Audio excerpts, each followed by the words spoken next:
Gotta keep my head up, never get that low, cause I'm living this life, now it's all I know. Like, oh, it's the life I chose.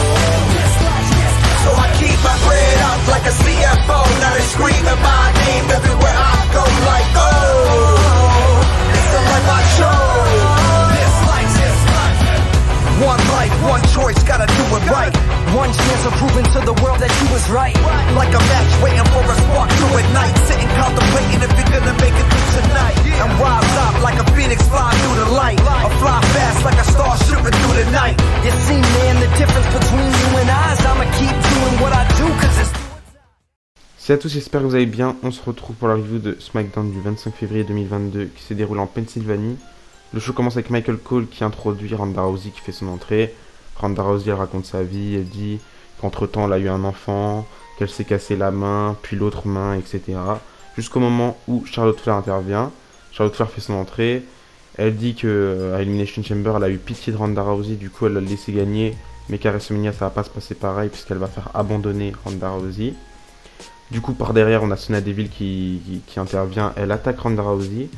Du coup, Charlotte Flair, elle en profite pour attaquer elle aussi Ronda Rousey. Après, Sonya Deville retente d'attaquer Ronda Rousey, mais elle se fait contrer. Du coup, Ronda Rousey, elle arrive à se relever. Et c'est comme ça que se termine ce segment. Je trouve ça assez dommage. Je suis déjà pas trop hype par le programme et même par l'affiche du match entre Charlotte Flair et Rousey à Mania.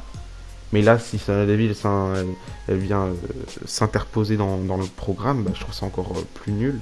Je comprends pas pourquoi elle est dans cette histoire. Du coup, ouais, c'est pas ouf. Donnez-moi votre avis dans les commentaires.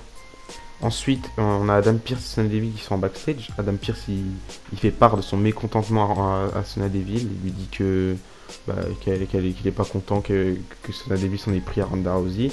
Et que du coup, la semaine prochaine, elle affrontera Ronda Rousey. Donc la semaine prochaine, on aura Ronda Rousey contre Sonya Deville. Ça nous fait un petit match. Donc voilà, je pense sans surprise, Sonya Deville perdra la semaine prochaine. On va voir ce que ça peut apporter d'autres programmes. J'ai pas trop d'espoir par rapport à ça, surtout sachant que Ronda Rousey contre Flair, ce sera le main event de la nuit 1. J'aurais préféré Lynch contre Belair s'il fallait mettre un match féminin. Mais bon, ça je vous l'ai déjà dit. Enfin voilà. Ensuite, on a eu un tag team match. C'est déjà le troisième rematch, je crois, entre Big E et Kofi Kingston contre Los Lotharios. En soi, le match n'était pas nul, c'est juste que ça tourne un petit peu en rond, puisqu'on fait. C'est déjà le troisième rematch à SmackDown. Donc voilà, le match commence. Et ça se finit sur un Midnight Hour du New Day pour la victoire, comme d'habitude. Donc voilà, rien de plus, rien de moins. On va voir ce que ça peut donner par la suite. Je vais pas vous mentir, il n'y a que 3-4 équipes à SmackDown, donc on peut pas trop faire évoluer la division par équipe. Mais bon voilà, surtout Cesaro déjà il est parti, donc il fait plus partie de la division par équipe. C'est assez dommage, j'aime beaucoup Cesaro, mais voilà. En parlant de division par équipe, on a les Usos qui sont en backstage. Ils disent que ce soir, Roman Reigns va s'occuper de Brock Lesnar de la même manière que eux, ils se sont occupés des Viking Raiders.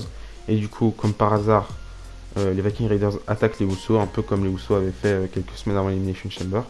Et je pense qu'on aura notre match de championnat entre les Viking Raiders et les Usos dans 2-3 semaines, ou peut-être à WrestleMania, avec un peu de chance. Mais voilà.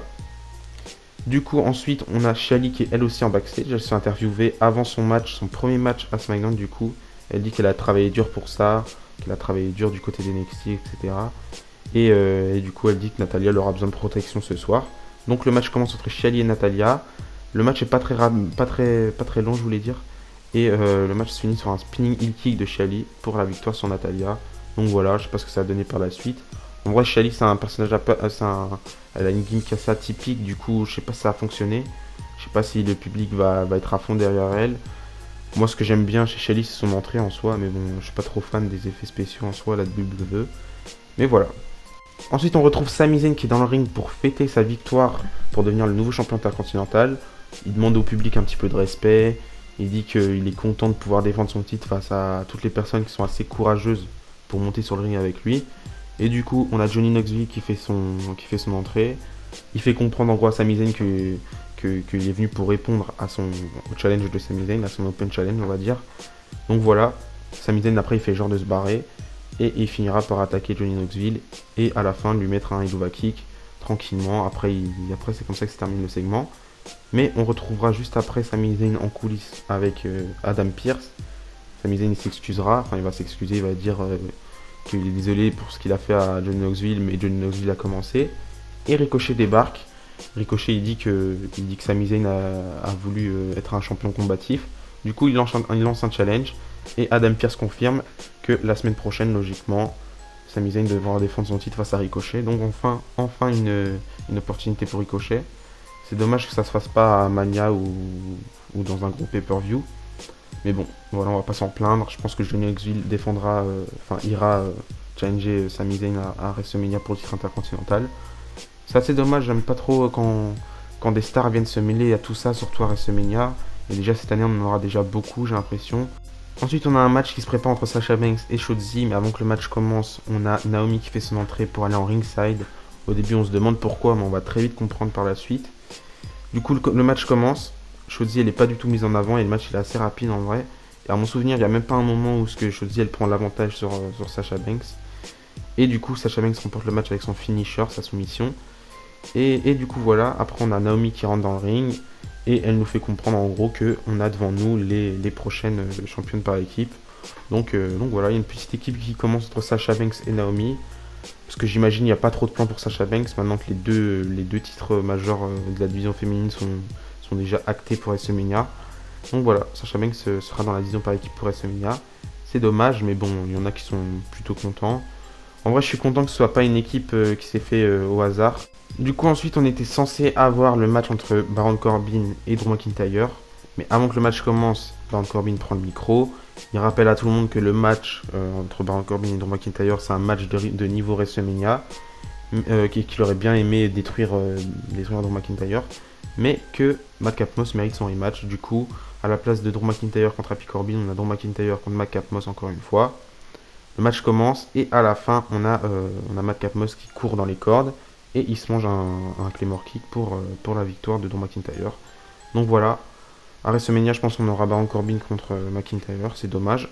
Il y en a beaucoup qui faisaient des spéculations pour avoir un Drew McIntyre Cena ou un Drew McIntyre je sais pas qui. Mais malheureusement, je pense qu'on aura un Drew McIntyre Happy Corbin. Et enfin, on termine avec le meilleur segment de la soirée, la signature de contrat entre Roman Reigns et Brock Lesnar. Je rappelle pour ceux qui ne sont pas au courant, mais le match à WrestleMania qui sera le main event de la nuit 2, logiquement. D'ailleurs, je crois que c'est officiel. Du coup, c'est officiel maintenant, ce sera un winner take all, mais pas que, ce sera un match pour unifier le titre universel et le titre de la WWE. Donc le vainqueur de ce match, il fera pas comme Becky Lynch à WrestleMania 35, il pourra pas défendre les deux titres séparément, mais ce sera les deux titres en même temps. Peut-être qu'on aura une nouvelle ceinture pour remplacer le titre universel, mais logiquement, ce sera le titre universel qui disparaîtra, parce que le titre de la WWE, il a toujours été là, et je pense qu'il restera là, quoi qu'il arrive, le titre de la WWE. Je trouve ça assez dommage parce que, vu la gueule des ceintures qu'on a actuellement, s'il nous faut un nouveau titre, ce sera pas très très beau. Moi j'aime bien le titre de la WWE, je trouve que le design il est bien. Le titre universel un peu moins parce qu'il est coloré, mais bon, on fait avec en soi. Mais voilà. Donc Roman Reigns fait son entrée en premier, comme d'habitude. Il arrive dans le ring, il demande au public de le reconnaître. Ensuite, Paul Heyman il prend le micro.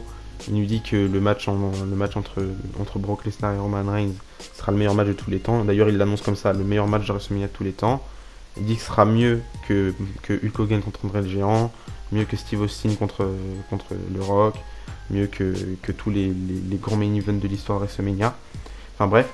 Ensuite, Brock Lesnar fait son entrée. Brock Lesnar, il dit à Paul Heyman et Roman Reigns que s'il pense que la sécurité peut le stopper, peut l'arrêter, l'empêcher d'attaquer Roman Reigns et Paul Heyman, bah, il se trompe.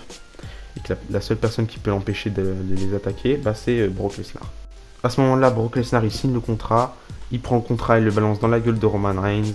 Paul Heyman, il dit qu'il en a marre que Brock Lesnar manque de respect comme ça. Et que s'il veut rendre ça personnel, de toute façon, à WrestleMania 38, ce sera pas un match d'unification puisqu'il perdra le titre à WrestleMania au Madison Square Garden. Du coup, Roman Reigns, il signe le contrat. Et là, il nous claque la meilleure promo de sa vie. Il prend le micro, il dit qu'à WrestleMania, il va écraser Brock Lesnar. Que c'est son show, que c'est son ring. Que le caméraman, c'est le sien. Que les fans qui sont là, c'est à lui. Que les commentateurs, ils travaillent pour lui. Que le logo de WrestleMania, c'est à lui. Parce que WrestleMania, c'est lui. Enfin bref, il dit que tout le monde travaille pour lui ici. Et même la sécurité. Et là, à ce moment-là, la sécurité, il commence à entourer Brock Lesnar pour attaquer Brock Lesnar. Mais bon, Brock Lesnar, il faut un bordel terrible. Il prend la table, il balance sur la sécurité, il casse la gueule de la sécurité, il fait des F5, pareil pour les chaises. Enfin bref, il fait un bordel. Et du coup, Roman Reigns se barre et c'est comme ça que se termine le show. Je sais qu'il y en a qui sont dégoûtés un petit peu que ce soit un match d'unification. Moi, en vrai, ça me rajoute de la hype au match entre Brock Lesnar et Roman Reigns, parce que c'est déjà le troisième rematch à WrestleMania, parce que sinon il y a déjà eu des rematchs, d'autres rematchs entre Brock Lesnar et Roman Reigns. Donc voilà, moi je trouve que ça rajoute de la hype, et du coup voilà, j'attends de voir ce que ça va donner. Je sais pas qui va gagner, mais en tout cas moi je veux que Roman Reigns gagne, et si Roman Reigns perd, c'est vraiment n'importe quoi. Donc voilà, c'est la fin de cette vidéo, j'espère qu'elle vous a plu. Donnez-moi votre avis sur ce SmackDown dans les commentaires. D'ici là, je dis à la prochaine. On se retrouve la semaine prochaine, enfin cette semaine, pour les prochaines reviews et pour les prochaines vidéos.